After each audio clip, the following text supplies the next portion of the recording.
எல்லாருக்கும் வணக்கம். இந்த வீடியோல பிப்ரவரி 23 2026 அன்னைக்கு பிசினஸ் நியூஸ் பேப்பர்ஸ்ல வந்த முக்கியமான பொருளாதார மற்றும் முதலீடு சார்ந்த செய்திகளையும் இன்னைக்கு நான் ஃபாலோ பண்ணிட்டு இருக்கிற ஷேர் ரிலேட்டட் அப்டேட்ஸ் என்ன அப்படிங்கறதையும் தான் டீடைலா நம்ம பார்க்க போறோம். இன்னைக்கு மார்க்கெட் வந்து பாசிட்டிவா க்ளோஸ் ஆயிருக்கு. சுமார் 141 பாயிண்ட் வந்து பாசிட்டிவ்ல மார்க்கெட்டை வந்து க்ளோஸ் பண்ணிருக்காங்க. இதுக்கான காரணம் என்ன அப்படின்னு பார்த்தோம்னா, ஃப்ரைடே வந்து அமெரிக்காவோட சுப்ரீம் கோர்ட் ட்ரம்போட டாரிஃப் வந்து இன்வாலிட் அப்படின்னு சொல்லி அனௌன்ஸ் பண்ணியிருந்தாங்க. சோ அதுதான் இன்னைக்கு மார்க்கெட்ல ஒரு பாசிட்டிவான ரியாக்ஷன் கொடுக்கறதுக்கான காரணமா இருக்கு. அதே சமயத்துல பேங்க் நிப்டி போய் எடுத்து பார்த்தோம் அப்படின்னா கிட்டத்தட்ட பிளாட்டா தான் வந்து க்ளோஸ் ஆயிருக்கு. ஆனா அதுல இன்ட்ரெஸ்டிங்கா ஒரு விஷயம் வந்து நடந்திருக்கு. பப்ளிக் செக்டர் பேங்க் இண்டெக்ஸ் வந்து 1.5% இன்க்ரீஸ் ஆயிருந்தாலும் ஓவராலா நிப்டி பேங்க் அப்படிங்கிறது பிளாட்டா வந்து க்ளோஸ் ஆயிருக்கு. அதுக்கான காரணம் ஐடிஎஃப்சி ஃபர்ஸ்ட் பேங்கோட ஒரு பெரிய ஃபால் தான். ஐடிஎஃப்சி ஃபர்ஸ்ட் பேங்க் இன்னைக்கு காலையில இருந்து லோயர் சர்க்யூட்ல தான் வந்து இருந்துச்சு. மார்னிங் ஸ்டார்டிங்ல 10% லோயர் சர்க்யூட்ல ஓபன் ஆகி அங்கிருந்து 15% 20% வரைக்கும் லோயர் சர்க்யூட்ல போயிருந்தது. அங்க இருந்து கொஞ்சம் பையிங் சைட்ல வந்து 16% டிராப்ல வந்து இந்த ஷேரை க்ளோஸ் பண்ணிருக்காங்க. சோ இந்த அளவுக்கு ஒரு ஷேர்ல கிராஷ் ஆனதுக்கான காரணம் என்ன அப்படின்னு பார்த்தோம்னா, இந்த பேங்கோட சண்டிகர் பிரான்ச்ல வந்து சுமார் 590 கோடி ரூபாய் அளவுக்கு மோசடி நடந்திருக்கிறதா வந்து சொல்லியிருக்காங்க. அதுவும் அந்த ஹரியானா கவர்மெண்டோட அக்கௌண்ட்ல ஒரு டிஸ்கிரிபன்சி இருந்திருக்கு. அதை வச்சுதான் வந்து இதை வந்து கண்டுபிடிச்சிருக்காங்க. இதுக்கு பேங்க் சைட்ல வந்து என்ன சொல்லியிருக்காங்க அப்படின்னா, பேங்க்ல ஒர்க் பண்ண 4 எம்ப்ளாயிஸும் ஒரு தேர்ட் பார்ட்டியும் சேர்ந்து தான் வந்து இதை நடத்தியிருக்காங்க அப்படின்னு சொல்லியிருக்காங்க.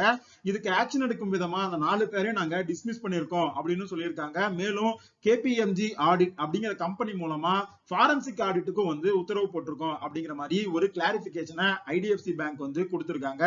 ஆர்பிஐ இது சம்பந்தமா சொல்லும் போது இந்த பேங்க்ல இது வந்து ஒரு ஆபரேஷன் இஷ்யூ தானே தவிர சிஸ்டமேட்டிக்கா எந்த ரிஸ்க்கும் இல்ல அப்படிங்கிற மாதிரி ஆர்பிஐ சைட்ல இருந்து ஒரு கிளாரிபிகேஷனை கொடுத்திருக்காங்க. இருந்தாலும் இந்த ஷேர்ல இந்த நியூஸ்னால 16% கிட்ட டிராப் அப்படிங்கிறது நடந்திருந்தது.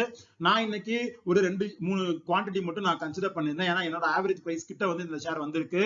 ஆனா அனலிஸ்ட் எல்லாருமே என்ன சொல்றாங்க அப்படின்னா, இந்த ஷேர்ல ஃபால் கண்டினியூ ஆகிறதுக்கான வாய்ப்பு வந்து அதிகமா இருக்கு. ஏன்னா இந்த 590 கோடி அப்படிங்கறத அவங்களோட Q4ல அவங்க லாஸா காட்டுவதன் மூலமா அவங்களோட ஓவரால் ரிசல்ட்ஸ் பாதிக்கிறதுக்கான எல்லா பாசிபிலிட்டிஸுமே வந்து இந்த பேங்க்குக்கு இருக்கு. அடுத்து இன்னைக்கு சிப்லா ஷேர் வந்து 1% கிட்ட டவுன் ஆயிருந்தது.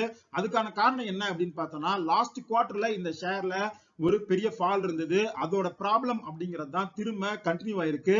இந்த நிறுவனத்துக்கு தேவையான முக்கிய மூலப்பொருளான லாண்ட்ரோடைடு அப்படிங்கிற ஊசியை தயாரிக்கிற கிரீக்கை சார்ந்த பார்மாத்தீன் ஃபேக்டரியை வந்து யுஎஸ்எஃப்டிஏ வந்து இன்ஸ்பெக்ட் பண்ணிருக்காங்க.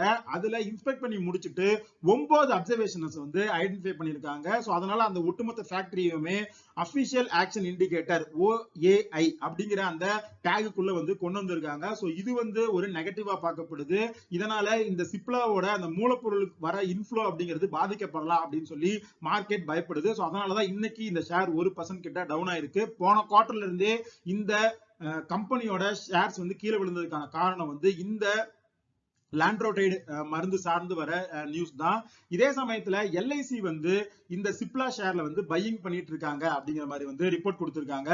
3 மாசத்துக்கு முன்னாடி 7% ஸ்டேக் வந்து இந்த கம்பெனில எல்ஐசிக்கு இருந்தது. இப்போ அதை 2% இன்க்ரீஸ் பண்ணி 9.1% ஷேர் இந்த சிப்லால வந்து எல்ஐசி வந்து ஹோல்ட் பண்ணிட்டு இருக்காங்க அப்படிங்கிற மாதிரி அப்டேட் பண்ணிருக்காங்க. சோ இது வந்து சிப்லாக்கு ஒரு பாசிட்டிவ் விஷயமா இருக்கு. அடுத்து இன்னைக்கு இன்னொரு பெரிய ஃபால சந்திச்ச ஒரு ஷேர் அப்படின்னு பார்த்தோம்னா, அது வந்து யூபிஎல். இது வந்து உரம் தயாரிக்கிற ஒரு கம்பெனி. இந்த கம்பெனில இந்த அளவுக்கு ஒரு ஃபால் ஆனதுக்கான காரணம் என்ன அப்படின்னா, இவங்க ஒரு ரீஸ்ட்ரக்சர் பண்ண போறோம் அப்படிங்கிற மாதிரி அனௌன்ஸ் பண்ணியிருந்தாங்க. இவங்களோட India and international crop protection யூனிட்டை வந்து மெர்ஜ் பண்ணி யூபிஎல் குளோபல் அப்படின்னு சொல்லி லிஸ்ட் பண்ண போறதா அனௌன்ஸ் பண்ணியிருந்தாங்க. இது வந்து முதலீட்டாளர்கள் மத்தியில வந்து ஒரு பயத்தை வந்து விதைச்சிருக்கு. அது ஏன் அப்படின்னா, இந்த மாதிரியான 2 யூனிட்டை மட்டும் அவங்க மெர்ஜ் பண்ணி தனியா அனௌன்ஸ் பண்ணும்போது ஒரிஜினலா ஷேர்ல வந்து ஒரு டைல்யூஷன் இருக்கிறதுக்கான வாய்ப்பு இருக்கு. அது மட்டும் இல்லாம இந்த கம்பெனி ஆல்ரெடி கடன்ல அதிகமா இருக்கிறதுனால இந்த ரீஸ்ட்ரக்சரிங் அப்படிங்கிறது கடன்ல பெருசா எந்த குறைப்பையும் வந்து ஏற்படுத்த போறதில்லை. இது ரெண்டுமே சேர்ந்துதான் இந்த கம்பெனி இன்னைக்கு 15% கிட்ட ஃபால் ஆனதுக்கான ஒரு காரணமா இருந்திருக்கு. அடுத்து இன்னைக்கும் நிப்டி ஐடி இண்டெக்ஸ் வந்து ஃபால் ஆயிட்டு இருந்தது. தொடர்ந்து 4வது நாளா ஐடி இண்டெக்ஸ் அப்படிங்கிறது நெகட்டிவ்ல வந்து க்ளோஸ் ஆயிருக்கு. இன்னைக்கு அதுக்கான காரணம் என்ன அப்படின்னு பார்த்தோம்னா, ஜெஃப்ரீஸ் வந்து ஒட்டுமொத்தமா இந்தியாவோட ஐடி செக்டரையே வந்து டவுன்கிரேட் பண்ணிருக்காங்க. அதுவும் பெரிய லார்ஜ் கேப் கம்பெனிஸான இன்ஃபோசிஸ், டிசிஎஸ் இந்த மாதிரியான கம்பெனிஸோட டார்கெட் பிரைஸ் வந்து 30% வரைக்கும் கட் பண்ணி அவங்க வந்து ரிப்போர்ட் கொடுத்திருக்காங்க. அதுக்கு அவங்க காரணமா சொல்லியிருக்கிறது இந்த ஏஐ ரிலேட்டட் கன்சர்ன்ஸ் தான். இதனால இன்னைக்கு நிப்டி ஐடி வந்து 1.5% கிட்ட டிராப் ஆயிருந்தது. அதே சமயத்துல ரெண்டு பெரிய கம்பெனிஸ்ல இருந்து பிசினஸ் அப்டேட்ஸையும் வந்து ஐடி செக்மெண்ட்ல கொடுத்திருக்காங்க. ஒன்னு டிசிஎஸ் என்ன சொல்லியிருக்காங்க அப்படின்னா, சர்வீஸ் நோவோட சேர்ந்து என்டர்பிரைசஸ் லெவல்ல லார்ஜ் ஸ்கேல் ஏஐ அடாப்ஷன் வந்து நாங்க பண்ண போறோம் அப்படிங்கிற மாதிரி அவங்க வந்து சொல்லியிருக்காங்க. அடுத்து எல்டிஐ மைண்ட்ரி வந்து $100 மில்லியன் வர்த் ஆஃப் டீல வந்து ஒரு யூரோப்பியன் மெட்டெக் ஃபர்ம் கிட்ட 7 வருஷத்துக்கு வந்து நாங்க போட்டிருக்கோம் அப்படிங்கிற மாதிரி அப்டேட் பண்ணிருக்காங்க. பட் ஆனா இந்த ரெண்டு அப்டேட்டுமே இந்த ஷேர்ஸ்ல வந்து எந்த பாசிட்டிவ் இம்பாக்ட்டுமே கொடுக்கல. ரெண்டுமே கிட்டத்தட்ட நெகட்டிவ்ல தான் வந்து க்ளோஸ் ஆயிருக்கு. இன்னைக்கு டாக்டர் ரெட்டி வந்து ஒரு பாசிட்டிவ் பர்ஃபார்மன்ஸ் கொடுத்திருக்கு. 2% கிட்ட ஷேர் வந்து அப் ஆயிருக்கு.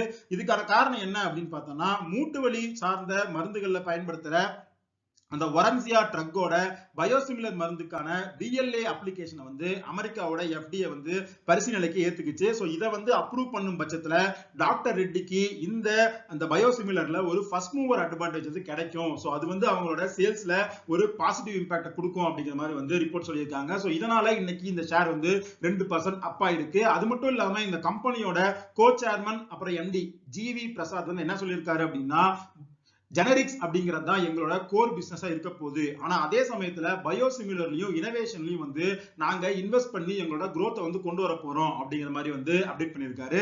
அடுத்து இன்னைக்கு ஐடிஎஃப்சி பேங்கோட சேர்ந்து இன்னொரு ஸ்மால் கேப் பேங்க்குமே வந்து ஹெவியான ஒரு ஃபால சந்திச்சிருந்தது, ஏயு ஸ்மால் பினான்ஸ் பேங்க். அதுக்கான காரணம் என்ன அப்படின்னா, ஹரியானா கவர்மெண்ட் வந்து ஐடிஎஃப்சி ஃபர்ஸ்ட் பேங்கையும் ஏயு ஸ்மால் பினான்ஸ் பேங்கையும் வந்து நாங்க என்பேங்க் பண்றோம். சோ இந்த ரெண்டு பேங்க் கூடயும் நாங்க எந்த டிரான்சாக்ஷனும் வந்து வச்சுக்க மாட்டோம் அப்படிங்கிற மாதிரி வந்து சொல்லியிருந்தாங்க.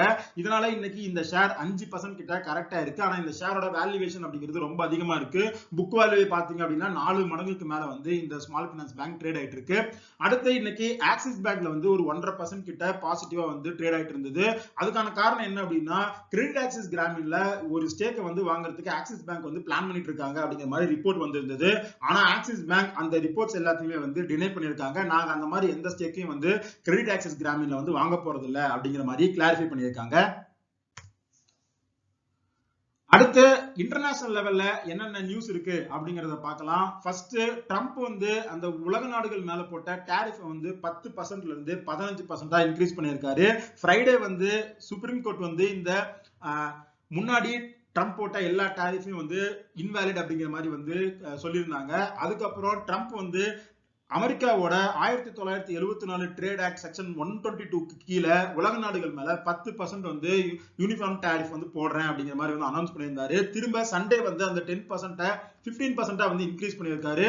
சோ ஓவராலா அனலிஸ்ட் எல்லாருமே இந்த மூவ்மெண்ட்டை என்ன சொல்றாங்க அப்படின்னா, இந்த டாரிஃப வந்து சுப்ரீம் கோர்ட் நல்லிஃபை பண்ணது அப்படிங்கிறது பாசிட்டிவா இருந்தாலும் திரும்ப இது ஓரளவுக்கு ஒரு அன்சர்டனிட்டியை வந்து கிரியேட் பண்ணியிருக்கு அப்படிங்கிற மாதிரி சொல்லியிருக்காங்க. அதோட ரிஃப்ளெக்ஷன்ஸ் நமக்கு தெரிய ஆரம்பிச்சிருச்சு. யூரோப்பியன் யூனியன் வந்து என்ன சொல்லியிருக்காங்க அப்படின்னா, இந்த அமெரிக்கா கூட அவங்க போட்ட ட்ரேட் டீலை வந்து அப்ரூவ் பண்றதை இப்போதைக்கு ஃப்ரீஸ் பண்ணி வைக்கிறோம் அப்படிங்கிற மாதிரி சொல்லியிருக்காங்க. அதே மாதிரி இந்தியாவுமே அந்த ட்ரேட் டீலை வந்து அனௌன்ஸ் பண்ணியிருந்தாங்க. அது ரிலேட்டடா இந்தியால இருந்து ஒரு விசிட் வந்து நடக்கிற மாதிரி இருந்தது. இப்போதைக்கு அந்த விசிட்டை வந்து பாஸ் பண்ணி வச்சிருக்காங்க. சுப்ரீம் கோர்ட் கொடுத்திருக்க அந்த டாரிஃப் ரூலிங்கை ஸ்டடி பண்ணிட்டு அதுக்கப்புறம் வந்து அந்த விசிட்டை நாங்க பண்ண போறோம் அப்படிங்கிற மாதிரி அப்டேட் பண்ணிருக்காங்க. சோ திரும்ப அமெரிக்கா கூட இந்த உலக கண்ட்ரீஸோட அந்த ட்ரேட் அப்படிங்கிறது ஒரு அன்சர்டனிட்டி ஜோனுக்குள்ள வந்து போயிருக்கு. சோ ட்ரம்ப் வந்து என்ன பண்ணுவாரு, சோ அதுக்கு இந்த கண்ட்ரீஸ்லாம் வந்து எப்படி ரியாக்ட் பண்ணுவாங்க அப்படிங்கறத பொறுத்து திரும்ப வந்து இந்த டாரிஃப் டிஸ்கஷன் அப்படிங்கிறது தொடர ஆரம்பிச்சிருக்கு. சோ இந்த அன்சர்டனிட்டியோட இம்பாக்ட் அப்படிங்கிறது இன்டர்நேஷனல் மார்க்கெட்ல கோல்டு பிரைசஸ்ல ரிஃப்ளெக்ட் ஆயிருக்கு. கோல்டு வந்து திரும்ப $5100 மேல வந்து ட்ரேட் ஆயிட்டு இருக்கு. சில்வருமே $86 கிட்ட வந்து ட்ரேட் ஆயிட்டு இருக்கு.